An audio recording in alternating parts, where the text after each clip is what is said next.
Welcome to MedHeads, the podcast that dives into the intersections of health, healing, and humanity. Today, we're uncovering something that shapes every moment of our lives, but often remains unnoticed: the mind's hidden voice. Specifically, we'll explore how trauma can twist this inner narrative, and more importantly, how to reclaim it as a force for healing. Let's jump in. Have you ever stopped to listen to that constant chatter in your mind? The hidden voice that tells you, you've got this, or maybe you're not enough. For most of us, this voice is like a running commentary on life, a mix of cheerleader, critic, and occasional philosopher. But when trauma strikes, this voice changes. It becomes distorted, filled with fear, shame, or guilt. Today, we'll explore what happens to the mind's hidden voice when someone experiences trauma and why it's so hard to turn the volume down. Trauma rewires the brain. When we're exposed to overwhelming stress, whether a single event or prolonged adversity, our survival instincts kick in. The amygdala, the brain's alarm system, takes over, keeping us on high alert.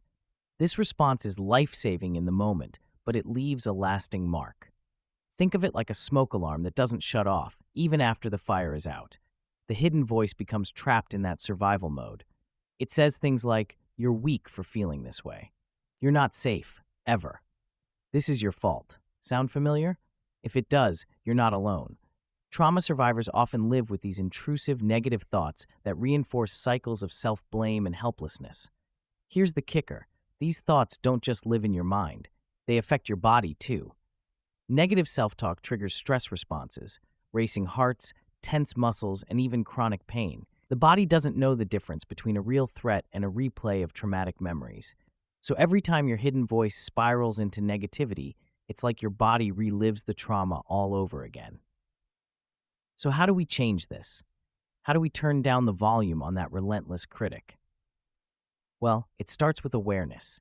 You can't change what you don't acknowledge. One effective strategy is mindfulness. It's not just about sitting in silence or counting breaths. It's about becoming aware of your thoughts without judgment. Imagine observing your inner voice as if it belonged to someone else. Is it compassionate, kind, or is it harsh and unforgiving? Another approach is therapy, especially methods like cognitive behavioral therapy, CBT, or eye movement desensitization and reprocessing, better known as EMDR. These therapies help reframe traumatic memories and give you tools to rewrite the narrative. But here's my favorite tool: self-compassion. Now, I know it sounds a little woo-woo, but hear me out. Self-compassion is about treating yourself the way you'd treat a friend, especially on your worst days. It means saying, "Hey, it's okay. You're doing the best you can." Over time, this simple shift can turn your hidden voice into an ally. Another great exercise? Journaling. Writing down those inner thoughts gives you a chance to confront and challenge them. Plus, there's something empowering about putting your thoughts on paper. It makes them feel less overwhelming.